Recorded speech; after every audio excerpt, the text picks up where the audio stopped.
মানুষকে বয়স ৭৭ বছর, ৪০ বছর আগে আমি এই সিটে ছিলাম। ৪০ এখানে একজনও নাই, আমি নয় এখানে নাই, এখন নাই, আছে দুই একজন আছে। আমি ৪০ বছর আগে এখানে ছিলাম। আমি 11টা থেকে এখন রাত্র 9টা পর্যন্ত বসে আছি। আমাকে বলা হয়েছে 20 মিনিট সময় দেওয়া হবে, এখন আপনি বলছেন 10 মিনিট। এনে চিফ হুইপ সাহেব দেখেন, আমার এখানে আনলিমিটেড লেখা আছে। মাননীয় সদস্য, আমার জায়গা থেকে আমি এগুলো বলতে পারি না, বাট টাইমটা সরকারি দলের চিফ হুইপ, মাননীয় চিফ হুইপ নির্ধারণ করে দেন। না ঠিক আছে মাইলড, আমি আপনাকে তো বলছি না, আমি বলছি ওনাকেই বলছি যে এখন আপনি বললেন 10 মিনিট, আমি 10 মিনিট কথা বলতে পারবো না এখন এই কারণে যে এখন যে অবস্থা আমার মানসিকভাবে, আমি I am not ready to speak before your lordship honour. কারণ বলার কিছু নাই, রুলস রক্ষা করার জন্য কথা বলে যাচ্ছি, না হলে আমার কথা বলার কথা না। দেখুন বলতাম না, আমি শুধু হাউজের সম্মানে, আপনার সম্মানে আমি কথা বলে যাচ্ছি। অনেক কিছু চাই, অনেক কিছু চাই না, জীবনে অনেক কিছুই পাই নাই, অনেক কিছু পাইছি। যা হোক, তারপর আমি বলি কেন পান্থ ক্ষান্ত হও হেরি দীর্ঘ পথ, উদ্যম বিহনে কারো পুরে মনোরথ, কাটাহেরি ক্ষান্ত কেন কমল তুলিতে, দুঃখ বিনা শুক্লাভ হয় কি মোহিতে। ছোটবেলার কবিতা। জলে না নামিলে কেহ শিখে না সাঁতার, হাঁটিতে পারে না কেহ না কে আসার। এইখানে এবারের যে বাজেট, আমি প্রথমে 1972 সনের বাজেট দেখেছিলাম। আমি পার্লামেন্ট মেম্বার ছিলাম না, কিন্তু ঢাকা বিশ্ববিদ্যালয়ের ছাত্র ছিলাম তখন। 70 সন প্রথমে দেখেছিলাম, মিছিল করেছিলাম বিরুদ্ধে। আইনমন্ত্রী ছিলেন MN হুদা, আইনমন্ত্রী না, অর্থমন্ত্রী। 350 কোটি টাকার বাজেট ছিল। আমি 72 সনের বাজেট অনুষ্ঠানে উপস্থিত ছিলাম। অর্থমন্ত্রী তাজউদ্দিন আহমদ বাজেট পেশ করছিলেন, 450 কোটি টাকা। আজকে 54 বছর পরে সেই বাজেট এসে দাঁড়িয়েছে 9,38,000 কোটি টাকা। বাংলাদেশে কিছুই হয় নাই, এইটা যারা মনে করে এটা ঠিক না। এখন বাংলাদেশ যেদিকে চলছে, এত বড় একটা বাজেট অত্যন্ত সুন্দর এবং নিখুঁতভাবে দেওয়ার জন্য আমি বাংলাদেশের নেতা, আমাদের নেতা, বাংলাদেশ সরকারের প্রধানমন্ত্রী জনাব তারেক রহমান, অর্থমন্ত্রী জনাব আমির খসরু মাহমুদ চৌধুরীকে অন্তরের অন্তঃস্থল থেকে ধন্যবাদ জানাচ্ছি। এখানে বাজেটের মূল 3টে ব্যাপার খুব সামনে এসেছে। একটা শিক্ষা, সবচেয়ে বেশি বাজেট হয়েছে। তারপরে হলো নিরাপত্তা, সামাজিক নিরাপত্তা। শিক্ষাতে 1,37,000 কোটি, সামাজিক নিরাপত্তা 1,44,000 কোটি। তারপরে স্বাস্থ্য হলো 69,000 কোটি।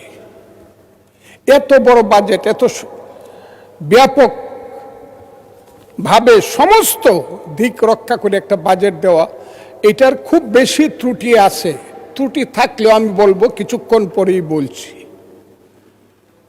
এটা আমি মনে করি না খুব বেশি ত্রুটি আছে।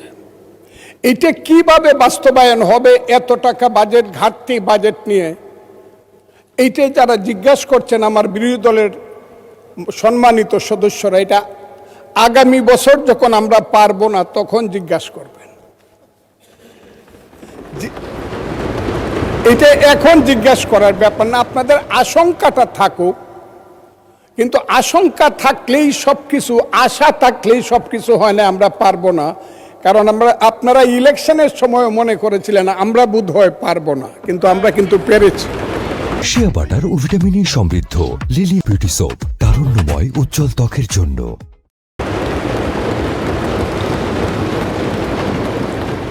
আমি একটা কথা বলবো, এইখানে যে ঘাটতিটা আমার কাছে দেখা যাচ্ছে, বৈষম্যটা দেখা যাচ্ছে, ভাত এবং তরকারির যেমন সম্পর্ক, শিক্ষা এবং সংস্কৃতির ঠিক তেমন সম্পর্ক। শিক্ষা বাজেট অনেক বেশি হয়েছে, ধন্যবাদ, কিন্তু সংস্কৃতি বাজেটটা এর সঙ্গে খুব বেশি পরিপূরক হয়েছে বলে আমার মনে হয় না।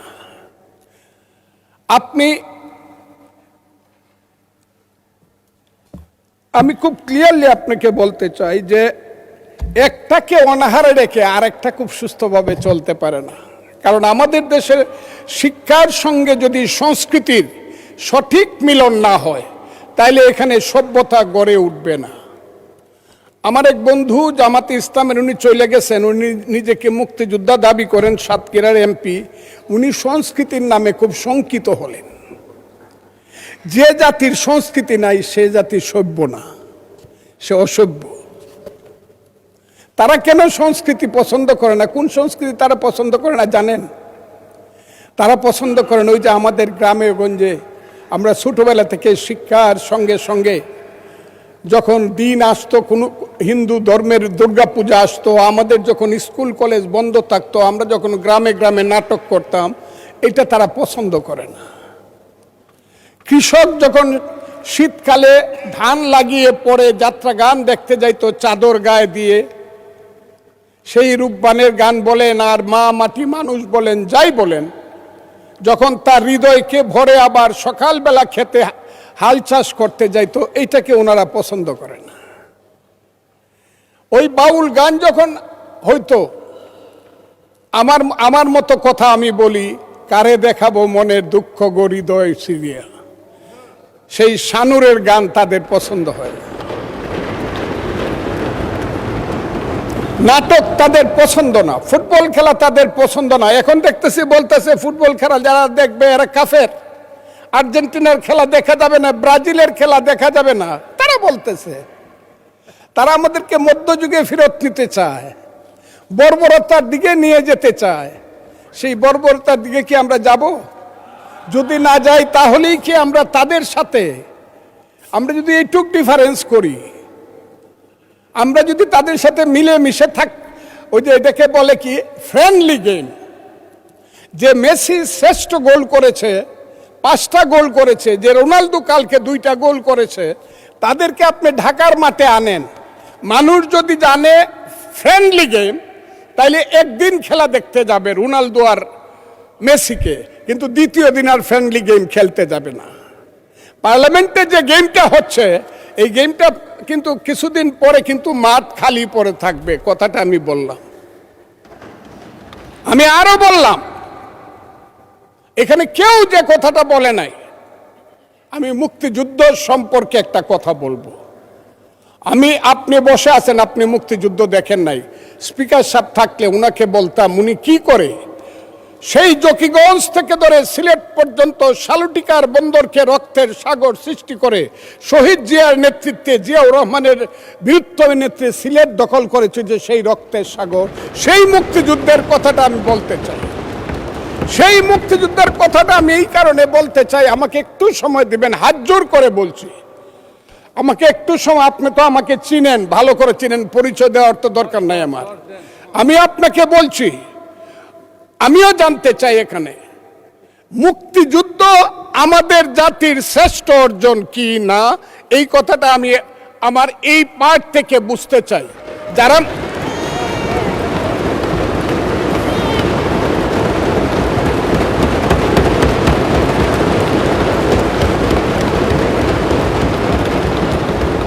তাহলে 146 এবং 47 ধারায় বা পেরা যে দুইটা, জি মাননীয় সদস্য, জি জি জি মাননীয় সদস্য, আমাদের মাননীয় চিফ হুইপ সময় 5 মিনিট বাড়িয়েছেন আপনার জন্য, আর আমি আমার জায়গা থেকে আরো 5 মিনিট, টোটাল 10 মিনিট হলো।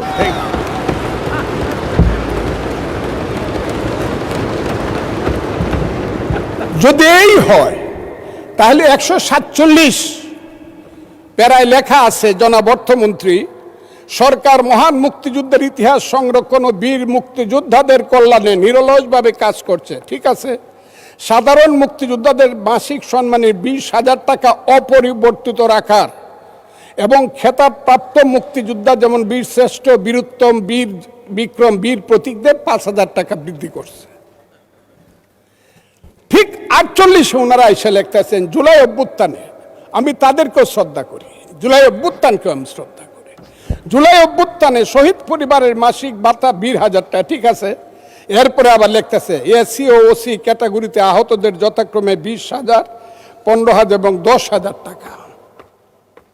কোনো কারণেই ওই যে আমি বলছি যারা মুক্তিযুদ্ধকে শ্রেষ্ঠ মনে করেন, কোনো কারণেই মুক্তিযোদ্ধার সম্মানী ভাতার সঙ্গে অন্য কারো সম্মানী ভাতার কোনো তুলনা হতে পারে না। যদি হয় তাহলে এইটার জন্য আমাদেরকে এই কাজের জন্য আমাদেরকে এখন দিবেন না, 5 বছর পরে আমাদেরকে খেসারত দিতে হবে। কারণ এখানে যারা আসছেন যদি নিজেকে অসত্য বলে মনে না করেন বা বুকে হাত দিয়ে বলতে পারেন, সব লোক অন্তত 99% এমপি বিএনপির যারা হয়েছেন তারা প্রত্যেকেই শেষ পর্যন্ত বলতে হয়েছে আমরা শহীদ মুক্তিযোদ্ধা জিয়াউর রহমানের দল, আমরা মুক্তিযুদ্ধের পক্ষে, এই কথাটা বলে আসছে। আর তারা বলছে তারা জুলাইয়ের পক্ষে এবং সৎ নেতৃত্বের পক্ষে, সৎ রাজনীতির পক্ষে। কাজেই মুক্তিযোদ্ধা আর জুলাই যুদ্ধ, আমি জুলাই যুদ্ধকে অসম্মান করছি না, কিন্তু মুক্তিযোদ্ধার সাথে কাউকে তুলনা করলে কিন্তু ভবিষ্যতে 5 বছর পরে আর উত্তরটা দিতে পারবেন না, এটা হবে না। কাজেই আমি আজকে বলছি 1 টাকা হইলেও মুক্তিযোদ্ধার সম্মানী ভাতা বাড়াতে হবে, বেশি করতে হবে, না হলে উত্তর কোনোদিন দিতে পারবেন না। কিন্তু এই ব্যাপারে আমি আর কথা বলবো না, এটি আমার কথা। আমার এখানে ত্রুটি মনে হয়েছে আমাদের বাজেটের মধ্যে। এখন আসব সুন্দরী মম জননী বঙ্গভূমি, গঙ্গার তীর স্নিগ্ধ সমীর, জীবন জুড়ালে তুমি, অবারিত মাঠ গগন ললাট, চুমিতব পদধূলি, ছায়া শুনি বীর, শান্তির নীর, ছোট ছোট গ্রামগুলি। আমি আসবো সেখানে, আসবো সেটা হলো আমার জন্মভূমি, জন্মস্থান হাওর এলাকা। সেই হাওর এলাকায় আপনার বাড়ি। সেই হাওর এলাকা শুরু হয়েছে চাঁদপুর থেকে ধরে গারু পাহাড়, খাসিয়া পাহাড় পর্যন্ত, জৈন্তিয়া পাহাড় পর্যন্ত। এক সময় চাঁদ সৌদাগরের রূপার নৌকা ছিল, সপ্ত ডিঙ্গা ছিল, বেহুলা লক্ষিন্দর ছিল। চাঁদপুর থেকে, আজকের চাঁদপুর থেকে ওইটা ছিল কালিদর সাগর, ব্রাহ্মণবাড়িয়া হয়ে, অষ্টগ্রাম, ইটনা, মিঠামন হয়ে, ওই ধরমপাশা হয়ে, বানিয়াচুং হয়ে, সমস্ত এটা ছিল কালিদর সাগর। সেই কালিদর সাগরকে এখন বলা হয় হাওর এলাকা। আমি বইটা সব পড়ছি, 66 পৃষ্ঠায় হাওরের ব্যাপারে শুধু একটা কথা ছাড়া আর কোনো কথা না, আমি সব বই পড়ছি। সেই হাওর এলাকা যেখানে একদিন দুধের গাই ছিল, হালের বলদ ছিল, আম গাছ, জাম গাছ, কাঁঠাল গাছ ছিল, যেখানের মানুষ ঘরে বসে থাকতো 6 মাস। আপনি জানেন কোনো কাজ করতো না, কিন্তু ধান আর মাছ ঘর ভরা ছিল। আজকে সেই ভাটি এলাকার মানুষ এইবার বারবার আগাম বন্যার কারণে, প্রাকৃতিক ক্যালামিটির কারণে আজকে এরা হয়ে গেছে শুধু নিঃস্ব না, সারা বাংলাদেশে রংপুর এক সময় কামলা সাপ্লাই করত, শ্রমিক। এখন হাওর অঞ্চলের মানুষ সারা বাংলাদেশে শ্রমিক সাপ্লাই করে। অথচ এইটা ছিল শ্রেষ্ঠ এলাকা। ওই এলাকাটাকে দেখেই রবি ঠাকুর যখন সিলেট থেকে সুনামগঞ্জ গেল, হাসন রাজার এখানে গেলে যখন হাসন রাজার বাড়িকে দেখার জন্য, তখনই ওই এলাকাকে দেখে বলেছিল সুন্দরী মম জননী বঙ্গভূমি। এখন সেই এলাকা বিরান হয়ে গেছে, অথচ সেই এলাকায় আছে পানি, শ্রেষ্ঠ, পৃথিবীর শ্রেষ্ঠ পানি আছে, অফুরন্ত স্থান, জায়গা আছে অফুরন্ত, আর আছে মাছ, আছে খনিজ দ্রব্য, আরো অনেক কিছু আছে। সেইগুলোকে মিলিতভাবে পাহাড়ের এলাকার যেমন একটা আলাদা বৈশিষ্ট্য, চট্টগ্রাম, পার্বত্য চট্টগ্রামের রাঙ্গামাটি, খাগড়াছড়ি এবং বান্দরবন, ঠিক ভাটি এলাকার যে জেলাগুলো প্রায় 30টা উপজেলা, তার আলাদা বৈশিষ্ট্য। ওই দুয়ারা বাজার থেকে শুরু করে তাহিরপুর, বিশম্বরপুর হয়ে দিরা, ইশাল্লাহ, ইটনা, মিঠামইন, অষ্টগ্রাম, খালিয়াজুরি, মদন, নিকলি থেকে ধরে নাসিরনগর থেকে আশুগঞ্জ, আজমিরিগঞ্জ, বানিয়াচং, লাখাই, এই এলাকাটা হইল সম্পূর্ণভাবে পানির এলাকা, হাওর এলাকা। এই এলাকাটা একটা ভিন্ন ধর্মী এলাকা। ওই এলাকার মানুষকে বাঁচাতে হলে একটা মন্ত্রণালয় আলাদা করতে হবে। এই কথাটা বলার জন্য আমি এতগুলো কথা বললাম। আমি দাবি করছি, আমার নেতা যদি থাকতেন, আমি চাইতাম যে আমার হাওর অঞ্চলে আপনি দেখেন এখানে একটা মন্ত্রণালয় করা যায় কিনা। নেতার দায়িত্বে আছেন জনাব ফখরুল ইসলাম আলমগীর, আমি এটা জানি। তাকেই আমি বললাম যে হাওর অঞ্চলকে একটা মন্ত্রণালয় করা যায় কিনা। আমি আরেকটা কথা বলবো, হাওর অঞ্চলে অনেকগুলো কাজ শুরু হয়েছিল, বিশেষ করে 5200 কোটি টাকা খরচ করে একটা ফ্লাইওভার করার কথা ছিল মরিচখালী থেকে মিঠামইন। এইটা বন্ধ করে দিয়েছে ইউনূস সাহেব। এইটা চালু করা যায় কিনা, অথবা আরো কম টাকায় হাওর একটা রাস্তা নেওয়া যায় কিনা, যাতে 12 মাস হাওরের মানুষ আমরা বাইরে আসতে পারি, ঢাকা থেকে যেতে পারে, তাহলে ওইটা হবে সবচেয়ে সুন্দর একটা এলাকা।